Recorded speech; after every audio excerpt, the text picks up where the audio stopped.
Hey gang, how's it going? Welcome to my first ever question and answer video. Something somehow I've never done before. I've done stuff similar to it where I'll pose questions, get your guys' answers, and respond to them and stuff like that. But I don't think I've ever done a video where I ask for questions and then answer them. Like personal questions, goofy questions, whatever. So as kind of a trial run, I just posed the issue on Twitter, so people who follow me were able to respond to that. I set up an ask.fm page because I've seen people using that in the past and it seemed to work out pretty well. So you can pose your questions either anonymously or with some kind of nickname or whatever you want to put on there. So got some really good questions to start off with, and then after this video you can then go to that ask.fm page, which will be linked in the description, and you can ask your own questions, and if you guys want, I'll do another one of these videos. So let's start off. And actually, I'm going to put my glasses on for this because otherwise I won't be able to see crap. So first question is from Landshark. Do you read/watch any manga or anime? I can never remember if it's manga or manga. I don't know. If so, which one? Any faves? Well, I have watched some over course of the last 5 years or so. I watched a few back in college, I guess. I've watched some because of Proxy, because she is super into both manga and anime. It's kind of scary. I remember watching a decent amount of Death Note back in the day. At least, I can't remember how many seasons there are of that, but I think I watched at least the first 2 seasons. I don't know. But I really liked that one for a while. I remember loving the first season, then I kind of petered out on that. I really enjoyed Gurren Lagann. That was a really fun, short anime series, but really liked that. I've watched a decent bit of Naruto with Proxy, but I just can't get into it as much as she does. Like, she's watched the entire series at least twice through, and it is a long, like, multiple hundreds of episodes long series. It's ridiculous. I've watched a little bit of... what's it called? It's the one where, like, oh, Attack on Titan. It's the one where, like, everybody is in a walled-off city and there's these giant humanoid creatures that try to get to them, and if they can get to them, they eat them and all that. I'm only a couple episodes into that, actually. I'll watch one here and there. It seems pretty cool, though. I've heard really good things about it in general. So yeah, I've watched some here and there. Oh, and then also, I guess another big one, I watched the Full Metal Alchemist. I really enjoyed Full Metal Alchemist. I watched the original series and I started watching Brotherhood, but they were so similar that I didn't really want to watch it again yet because I knew all the stuff that had happened. I've heard it gets different later on in the Brotherhood series, but it wasn't really doing it for me at the time, but I'll probably go back and watch that again later. But I really liked Full Metal Alchemist a lot. So yeah, there's that. How is/did the move go/going to your new house? Well, so currently the move is going well. I'm recording this on Sunday, and then on Thursday, the end of April, April 30th, that is the day we are handing over our keys back to the landlord and we are done. So I'm taking off Wednesday to do like finalizing, cleaning, all that stuff. We'll probably go back Monday and Tuesday night to the apartment as well to kind of wrap things up. We've done everything either with ourselves or with like 1 or 2 people helping us. So today we did a lot of packing up of dishes and stuff, and one of Wifey's really good friends, childhood friends, came and helped us with that. And then my parents have helped out a couple times. But it's pretty much just been us, because we wanted to save money and just do it at our own pace. And it's been a long process. We're kind of lazy when we can get away with it, so we figured, oh, we're gonna get stuff done really early and then not have to worry about it for a long time, but no. It's coming down to the wire. We've got a lot of work to do as far as cleaning is concerned. We have pretty much everything moved out, but a lot of cleaning to do. So it's going well. We're almost done. It'll feel really good to be done. But now that we've moved all our stuff here, we have to now deal with it. So, yeah, we have stuff that we still have to put away now that we've moved it here. So that'll be fun. Okay, so Landshark also asks, favorite music type? Music type you can't stand whatsoever. that's kind of interesting.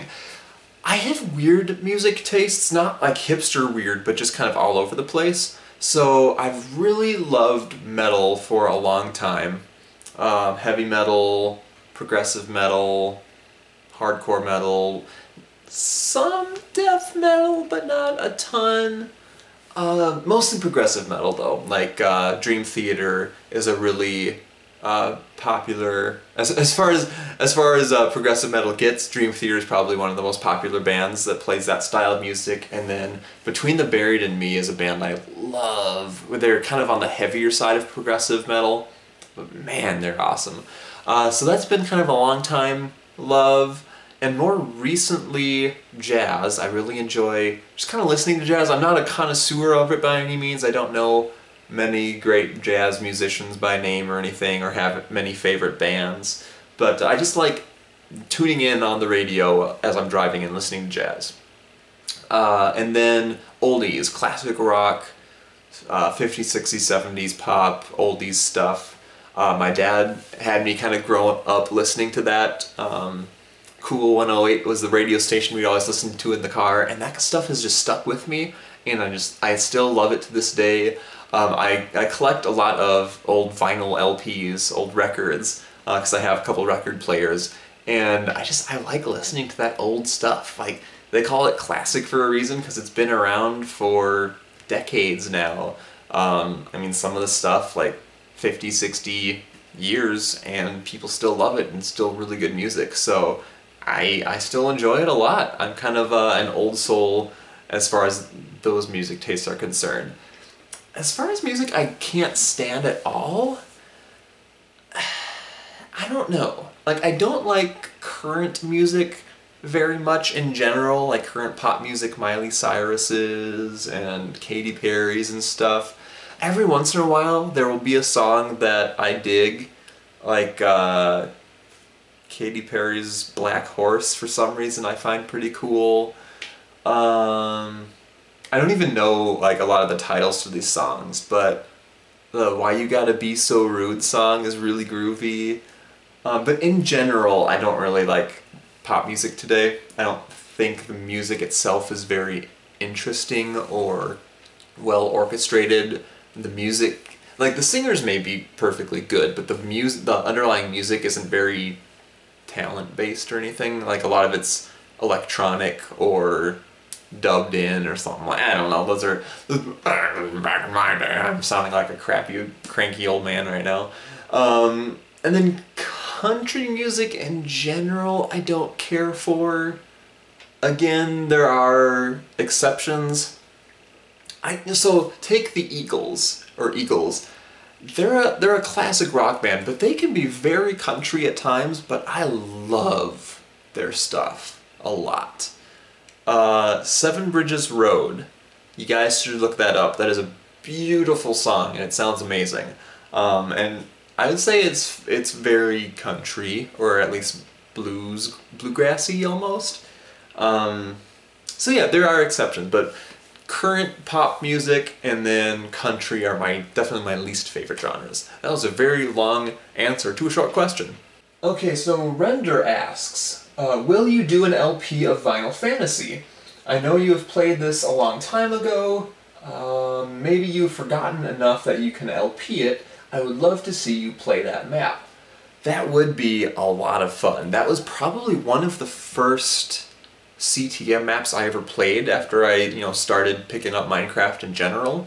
I think I started playing it because of Lorgon111, because of watching him. It was either him or like Joe Hills or somebody I was watching, so I started playing it, and to this day that's probably one of my favorite CTM maps. Maybe it's because it's one of my earlier ones. I might feel differently playing it again now, I don't know.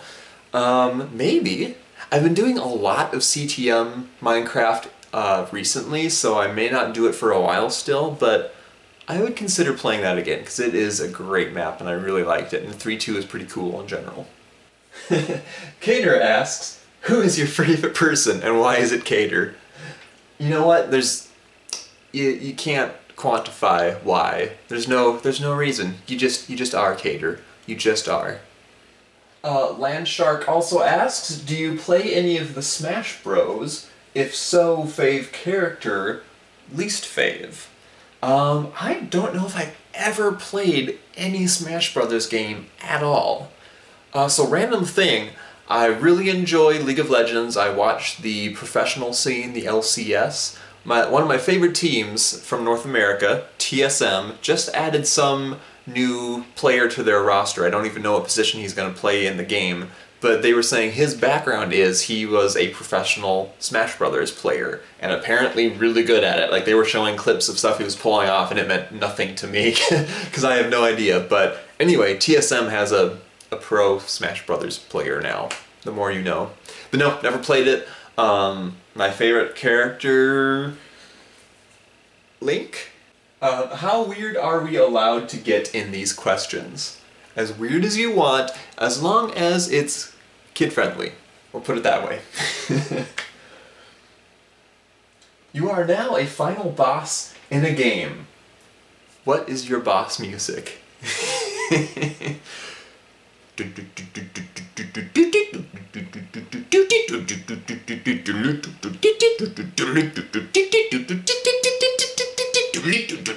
Something like that. So Anonymous asks, any tips on streaming? I'm definitely not the right person to ask. I have streamed very infrequently and randomly, and I can't say very well. I would say the most important part is to be interactive with the people viewing your stream and putting comments in.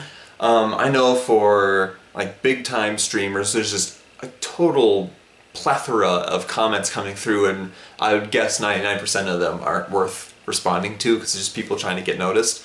But at least as a smaller to mid-range person, I would say that would be important.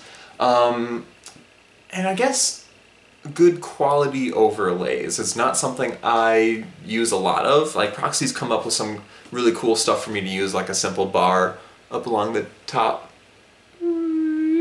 like that. But Proxy streams a lot, like pretty consistently, especially during the summer, and she has some really nice overlays, and a lot of people that I watch stream put a lot of good graphical content on their screen and some branding and stuff. So I would say the look is really important to catch people's attention, and then hopefully the quality of you or what you do and what you're playing or showing off whatever will keep them there. But you gotta look good to get people in at the beginning.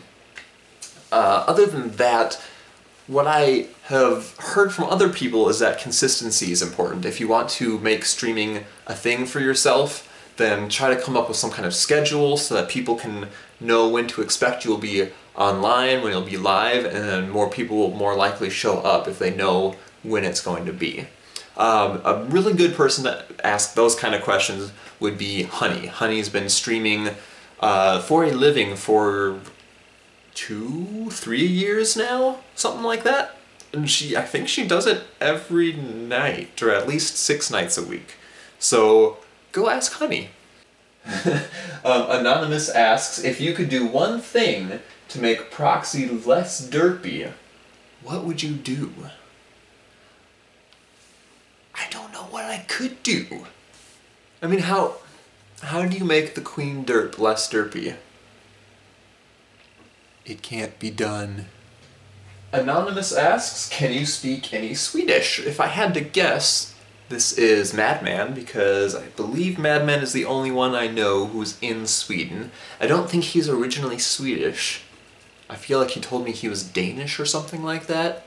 But he either lives in Sweden or just speaks Swedish in general, something like that. I don't know. All the details escape me. No, I have family roots and ties. Roots, sorry. There's my Midwesterner showing up. Roots. I have family roots in Sweden and Denmark and whatnot. But no, it's all been lost going through the generations. Velkommen? I don't know if I even pronounced that correctly. Velkommen? And we have Dala horses. Like my mom likes Swedish culture at least, but she doesn't know any Swedish either. But like they have the little red painted horses with all the floweriness, all the, you know, the Dala horses. That's like a very Swedish thing. That's it. Velkommen, Dala horse. That's all I can think of. Anonymous asks, how is it going with renovating your new house? Well, thankfully I have very little renovation to do. Between the main previous owner and us, there was kind of an interim owner, a guy who buys houses, fixes them up a bit, and then flips them, sells them to make a relatively quick profit. So because of that, they did a lot of stuff for us that we're not going to have to do. They put in pretty much an entirely new kitchen, like new countertops, new new hardware, cabinets and stuff, new appliances. Everything's like freshly painted, all the floors are in good condition. The outside needs a little bit of work, and our deck that I showed off before, I think in my initial walkthrough video everything was under snow still. Now that the snow is melted, we realized the paint job on the deck is crap. We're pretty sure they either painted over an existing coat of paint and the new paint didn't really take, or they did it too soon before winter and it didn't take, because now paint is just like peeling off in big chunks, which sucks. And as it peels off, we can see there's another layer of paint underneath that is a little weathered, but at least it's not peeling off. But whatever they did was not good quality work or good quality paint or something. So that's going to be a summer job, is just trying to get up the crap and then redoing it well. I don't know if it's going to be totally stripping off both coats or just trying to maybe like pressure blast with water, get the top coat off and then put something else new on it. I don't know. I'm new to this stuff, so we'll figure that out as we go. That and then some general yard work are pretty much the only things I'm going to have to do. One of those murder closets in the basement we showed, I called it a murder closet because it seems like something from a horror movie. It's like a really dingy little cement hole in the wall down in the basement. It's got a door over it. We have two of those, one on either side of the basement. I'm going to want to finish off both of those because I'm pretty sure we're getting a lot of bugs in through those, lots of spiders and like the really tons of legs, centipede, hairy things, and just other little nightmare fuel creatures. So we want to try to finish those off because they're not like airtight at all. So those three things, deck, murder closet, and just yard work, are really the only things I have to worry about that I know of yet. So pretty lucky in that respect. Okay, last question for the day. It's a bit of a longer one. And there's no name to go along with this one either. What would you do if you were presented with $1 million in which you had to stop doing YouTube for? Would you keep posting videos on YouTube or take your $1 million and retire from it? If you can come up with loopholes, feel free to use them to your advantage. I like that. Okay. So someone shows up and they say, your videos are such crap, I will give you $1 million to never make another one again in your life. That's the hypothetical scenario there. I do YouTube videos because I enjoy them and because I hope and dream that someday I can do them for a living. Do them for a living because I enjoy making them. So if I were to be given $1 million instead, I would absolutely take the money and run, which is a great song. Because my end goal is to be able to just enjoy life and have enough free time to do what I want, basically. I mean, who doesn't want that, right? There are very few people, I know a couple, but there are very few people who actually want to work. Like I know some people who, they just go nuts if they don't have something to do, something to occupy their time, and you can only have so many hobbies and stuff. Whereas I am perfectly happy, I would be absolutely happy to just sit around and do nothing for a while. If I had unlimited resources, and $1 million is getting pretty close to that for a normal person like me. I don't have very expensive tastes. But if I had a ton of cash, I would do a lot of traveling, I think. I would go out to China and just live in the country for a month or two, just like live with a farmer in China for a while. I would go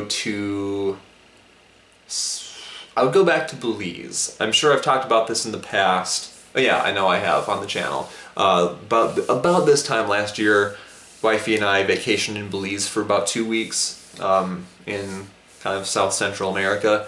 It was amazing there. I would absolutely live there for a while. I like the idea of long-term travel. Like, not necessarily traveling a bunch of places for a long time, but going to a place and staying there for a while and really experiencing it and getting to know it and all that. So yeah, I would take the money. I would take $1 million and give up the YouTubes. It would make me sad because I do really love doing it, but I think the pretty much lifelong financial security up front would be worth it. Because if you have $1 million, you can invest it or stick it in a savings account and you can live off the interest and never really have to worry in your life, which would be awesome, and I would absolutely take that. So, there we go. Questions answered. If you guys enjoyed this idea of a question answer video, then go to the ask.fm page I have set up and ask away. Whatever you feel like asking, as long as it's PG, PG-13, relatively decent, not super awkward or creepy or what have you. I'm willing to answer it. I find it enjoyable, and it's a chance for you guys to get to know me a little bit, because you sit here for some reason and you watch and listen to my videos. So if you get to know me a little bit more, you'll probably care a little bit more about the videos, and everybody's happier for it. And people like talking about themselves, right? So it gives me a chance to talk about myself, because I think I'm pretty awesome.